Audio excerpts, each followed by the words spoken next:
नहमदुहु व नसल्ली अला रसूलिहिल करीम अम्मा बाद फ़ाऊज़ बिल्लाहि मिनश शैतानिर रजीम बिस्मिल्लाहिर रहमानिर रहीम। दोस्तों, आज के छोटे से वीडियो के अंदर मैं आप हज़रात को रसूलुल्लाह सल्लल्लाहु अलैहि वसल्लम की 2-3 अहादीस की रोशनी के अंदर 9 ज़िलहज्जा यौम अरफा की कुछ फ़जीलत आपके सामने बयान करना चाहता हूँ। रसूल अकरम सल्लल्लाहु अलैहि वसल्लम की पहली हदीस सही मुस्लिम के अंदर 1348 नंबर है। फरमाया रसूलुल्लाह सल्लल्लाहु अलैहि वसल्लम ने, मा मिन यौमिन अक्सर मिन अन युअतिकल्लाहु फीही अबदन मिनन नारी मिन यौमि अरफतन। फरमाया कि अल्लाह ने जितने भी दिन साल के बनाए हैं उनमें से सबसे ज़्यादा जिस दिन अल्लाह रब्बुल आलमीन लोगों को जहन्नम से आज़ाद करते हैं वो दिन यौम अरफा का दिन है।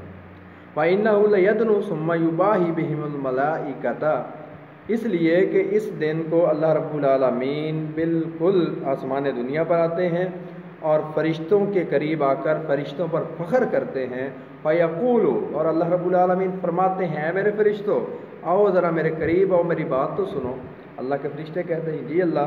अल्लाह फरमाते हैं, मा अरादा हाउलाई, ये देखो मेरे बंदे, देखो मैदान भरे हुए हैं, परागंदा बाल हैं, ये रो रो कर कुछ मांग रहे हैं। और सुनो ये क्या कहते हैं, ये क्या मांगते हैं। मा अरादा हाउलाई, इनका इरादा क्या है। यानी अल्लाह फरमाते हैं, ये मेरे बंदे मुझको पुकार रहे हैं, मेरे सामने सर को झुका रहे हैं, मुझसे मग़फ़िरत और माफ़ी तलब कर रहे हैं। तो ये यौम अरफा है, अल्लाह रब्बुल आलमीन उनको जहन्नम से आज़ाद कर देते हैं। दूसरी रवायत रसूल अकरम सल्लल्लाहु अलैहि वसल्लम की सही तरग़ीब व तरहीब लिल अलबानी के अंदर 1151 नंबर रवायत है। फरमाया रसूलुल्लाह सल्लल्लाहु अलैहि वसल्लम ने रावी हदीस बयान फरमाते हैं, फरमाया कि हज़रत रसूलुल्लाह सल्लल्लाहु अलैहि वसल्लम ने हज़रत बिलाल को हुक्म दिया कि बिलाल लोगों को खामोश करवाओ, मेरी तरफ मुतवज्जे करो। हज़रत बिलाल ने आवाज़ लगाई, बुलंद आवाज़ थी हज़रत बिलाल की, और लोगों को मुतवज्जे किया। तो रसूलुल्लाह सल्लल्लाहु अलैहि वसल्लम ने फरमाया, माशिरन नासी अतानी जिब्रील आनिफन, ऐ लोगो मेरे पास अभी अभी जिब्रील अलैहिस्सलाम आए हैं। फ़ाक़रानी मिन रब्बी सलामा, और मेरे रब का सलाम मुझे पहुँचाया है। वक़ाल इन्नल्लाह अज़्ज़ा व जल्ला ग़फ़र लि अहलि अरफ़ात, और अल्लाह का पैगाम ये पहुँचाया है कि अल्लाह रब्बुल आलमीन फरमाते हैं कि मैंने अहले अरफ़ात को, यानी 9 ज़िलहज्जा को, जो लोग वक़ूफ़ अरफ़ा करते हैं, अरफ़ात के मकाम पर जमा होते हैं, वहाँ पर ठहरते हैं, फरमाया कि अल्लाह ने फरमाया मैंने उन सब को मुआफ़ कर दिया है।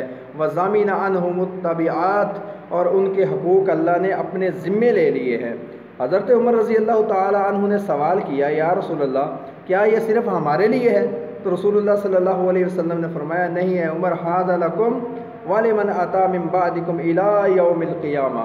फरमाया उमर, नहीं ये तुम्हारे लिए भी है, लेकिन तुम्हारे साथ साथ तुम्हारे बाद आने वाला हर कलमा पढ़ने वाला बंदा जो हज के लिए आएगा, जो वक़ूफ़ अरफ़ा करेगा, जो अरफ़ात के मैदान में आकर अल्लाह के सामने खड़ा होगा, अल्लाह के सामने सर झुकाएगा, दुआ मांगेगा, इस्तिग़फ़ार करेगा, वलिमन अता मिन बादिकुम इला यौमिल क़ियामा, क़यामत तक जो भी अरफ़ात में आएगा 9 ज़िलहज्जा के दिन, अल्लाह के रसूल सल्लल्लाहु अलैहि वसल्लम ने फरमाया कि अल्लाह ने उन सब के लिए जहन्नम से आज़ादी का ऐलान किया है।